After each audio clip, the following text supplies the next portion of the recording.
अस्सलामुअलैकुम, hello everyone, welcome back to my channel. मैं हूं नुमान और आप देख रहे हैं पाक प्रोडक्शन। कैसे आप सब लोग? उम्मीद करता हूं आप खैरियत से होंगे, एकदम बढ़िया होंगे। तो इंशाल्लाह आज की जो वीडियो है बहुत ही अमेजिंग होने वाली है। अमेजिंग के साथ साथ बहुत ही इंटरेस्टिंग और थोड़ी नॉलेज वाली वीडियो भी है और बड़ी खुशी की बात भी है मेरे इंडियन भाइयों के लिए। तो चलते हैं वीडियो की तरफ। वीडियो का जो टाइटल है how much powerful India in 2020। 2020 में वो कितना पावरफुल है और कहाँ तक वो पहुँच चुका है। वीडियो थोड़ी सी पुरानी है, थोड़ी सी पुरानी है, लेकिन काफ़ी अमेजिंग वीडियो है। चलते हैं वीडियो की तरफ। वीडियो जाने से पहले चैनल सब्सक्राइब करके कर लीजिए ताकि मेरी नोटिफिकेशन आपको मिल सके। अब चलते हैं वीडियो की तरफ। ओरिजिनल लिंक जो है वो मैं डिस्क्रिप्शन में दे दूँगा, वहाँ पर जाकर आप विजिट कर सकते हैं। तो चलते हैं वीडियो की तरफ। Let's start. नमस्कार दोस्तों, स्वागत करते हैं आपका चार्जिंग पॉइंट हिंदी में। दोस्तों, आज के इस वीडियो में हम जानेंगे कि 1947 के बाद से अब तक भारत कितना पावरफुल देश बना है डिफरेंट पैरामीटर्स के थ्रू, जैसे कि economy, military, science and technology, industry, railway, tourism, education और भी बहुत कुछ। तो जुड़े रहिए आप इस वीडियो के साथ। दुनिया की पांचवी सबसे बड़ी अर्थव्यवस्था भारत की है। 2019 में भारत में इकोनॉमिक स्लोडाउन देखने को मिला, उसके बावजूद भारत ने अपनी फिफ्थ पोजीशन बरकरार रखी है। 2020 में भारत की नॉमिनल जीडीपी 3.2 ट्रिलियन डॉलर है। जीडीपी पीपीपी 11.3 ट्रिलियन डॉलर है। 2019-20 में भारत की जीडीपी ग्रोथ रेट 4.2% थी।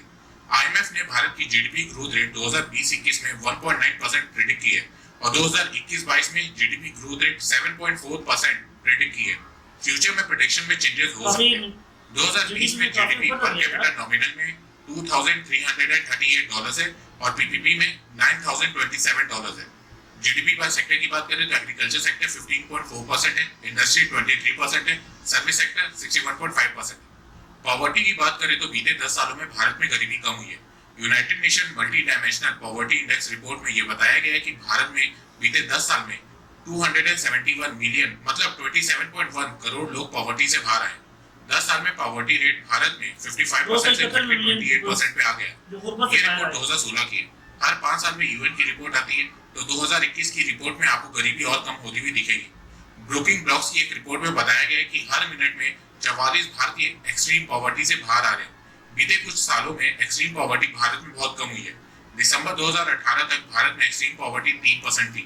2024 तक भारत एक्सट्रीम पॉवर्टी को खत्म करना चाहता है, पर कोरोना के कारण एक अनुमान ये भी लगाया गया है कि भारत में लगभग 100 मिलियन लोग पॉवर्टी लाइन से नीचे आ जाएंगे। तो देखना ये है कि भारत सरकार इस प्रॉब्लम को कैसे सॉल्व करती है। कोरोना से पहले भारत की अनएम्प्लॉयमेंट रेट 6.1% थी। कोरोना के चलते भारत की अनएम्प्लॉयमेंट रेट बढ़ी है। Centre for monitoring Indian economy (CMIE) की रिपोर्ट के मुताबिक लॉकडाउन के चलते भारत की अनएम्प्लॉयमेंट रेट अप्रैल और मई में 23% थी। फिर जैसे जैसे भारत में लॉकडाउन खत्म होने लगा, वैसे वैसे भारत की अनएम्प्लॉयमेंट कम होने लगी। जून में भारत की अनएम्प्लॉयमेंट रेट 10.99 लगभग 11% थी।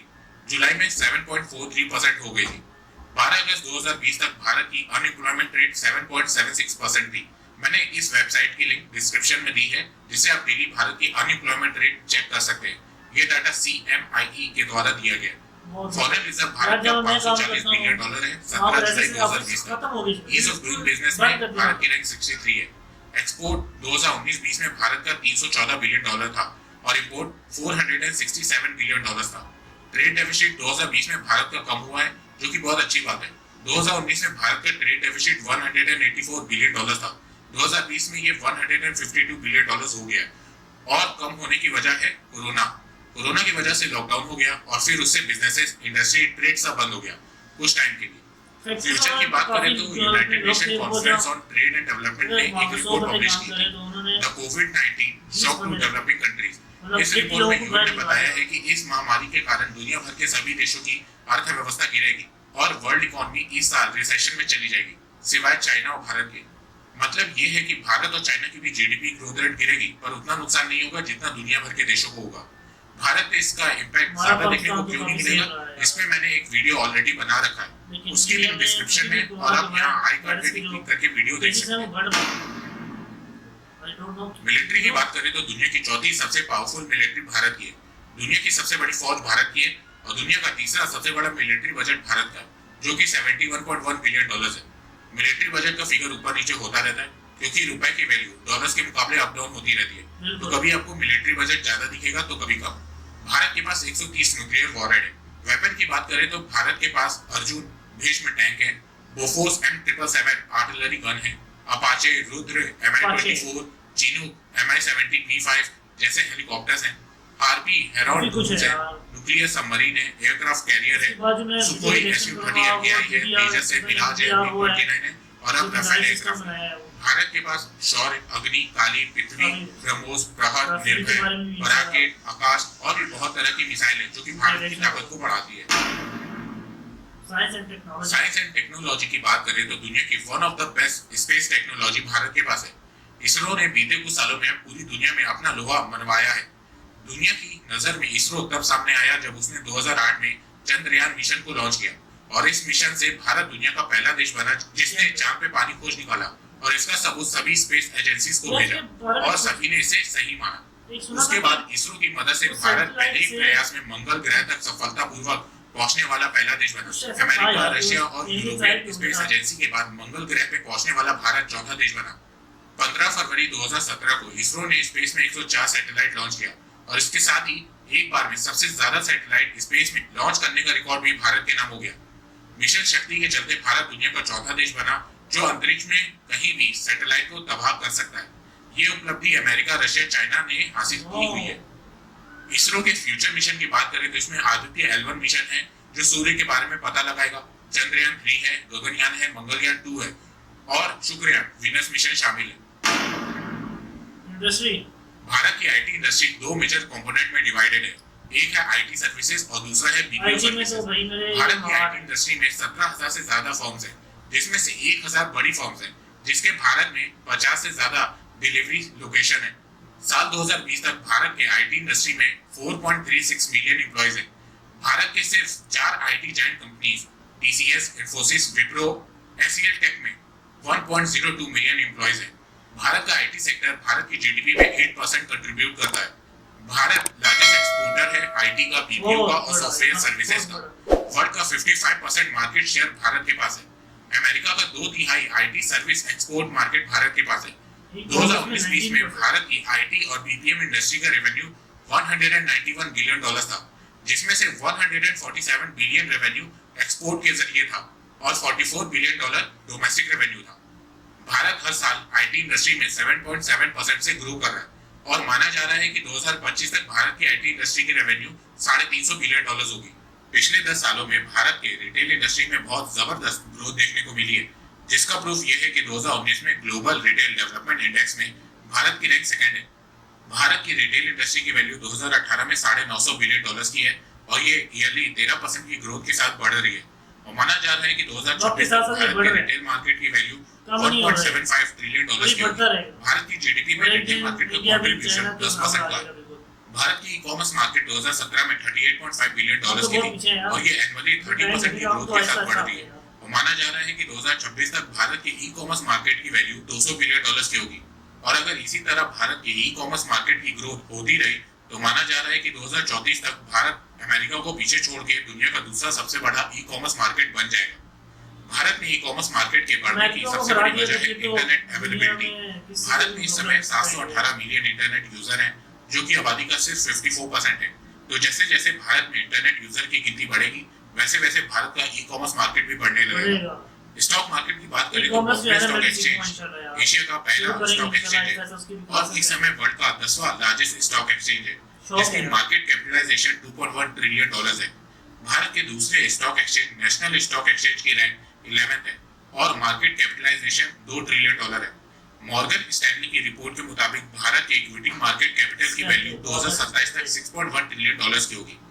भारत का टेलीकॉम मार्केट वर्ल्ड का सेकंड लार्जेस्ट टेलीकॉम मार्केट है। मोबाइल यूजर के मामले में भी भारत की रैंक सेकंड है। 31 दिसंबर 2019 तक भारत में 1.1 बिलियन मोबाइल यूजर है। इंटरनेट यूजर के मामले में भी भारत की रैंक सेकंड है। भारत की pharmaceutical industry volume wise world की थर्ड लार्जेस्ट फार्मास्यूटिकल इंडस्ट्री है। वर्ल्ड की लार्जेस्ट वैक्सीन प्रोड्यूसर है। एपीआई में थर्ड लार्जेस्ट है। भारत में 3,000 से ज्यादा फार्मा कंपनीज हैं, जिनके पास 10,500 से ज्यादा मैन्युफैक्चरिंग फैसिलिटीज हैं।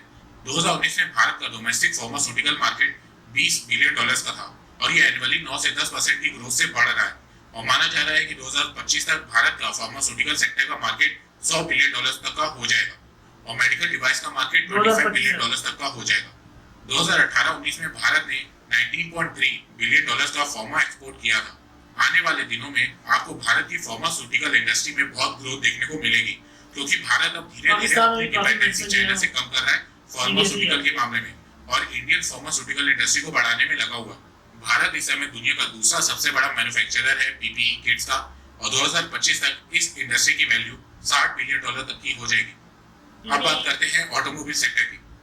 भारत वर्ल्ड का लार्जेस्ट ट्रैक्टर मैन्युफैक्चरर है, सेकंड लार्जेस्ट बस मैन्युफैक्चरर है, वर्ल्ड लार्जेस्ट टू व्हीलर और थ्री व्हीलर मैन्युफैक्चरर है, वर्ल्ड का third largest heavy truck manufacturer है, फोर्थ लार्जेस्ट कार मैन्युफैक्चरर है।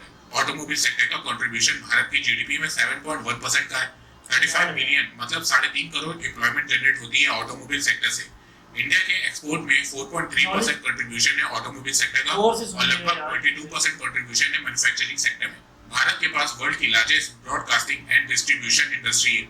लगभग 900 सैटेलाइट टीवी चैनल्स हैं, 6000 मल्टी सिस्टम ऑपरेटर्स हैं, 7 डीटीएच ऑपरेटर्स हैं और कुछ आईपीटीवी सर्विस प्रोवाइडर भी हैं। भारत के पास न्यूज़पेपर एंड पीरियोडिकल्स को मिला के 1,18,239 रजिस्टर्ड पब्लिकेशन है, जो भारत को world largest newspaper circulation market बनाते हैं। इंडियन मीडिया की मार्केट 2020 तक 33.7 बिलियन डॉलर तक की हो जाएगी। माना जा रहा है कि Indian media and entertainment industry की मार्केट 2021 तक 34.8 बिलियन डॉलर तक की हो जाएगी। भारत के डिफेंस इंडस्ट्री की बात करें तो 2018-19 में भारत ने 1.5 बिलियन डॉलर्स का डिफेंस एक्सपोर्ट किया था। भारत अब अपनी डिफेंस इंडस्ट्री पे भी फोकस कर रहा है। अगले 5 साल में भारत 130 बिलियन डॉलर स्पेंड करेगा मिलिट्री मॉडर्नाइजेशन पे और भारत चाहता है कि इन पैसों से वो अपनी डिफेंस इंडस्ट्री को भी स्ट्रॉन्ग करे।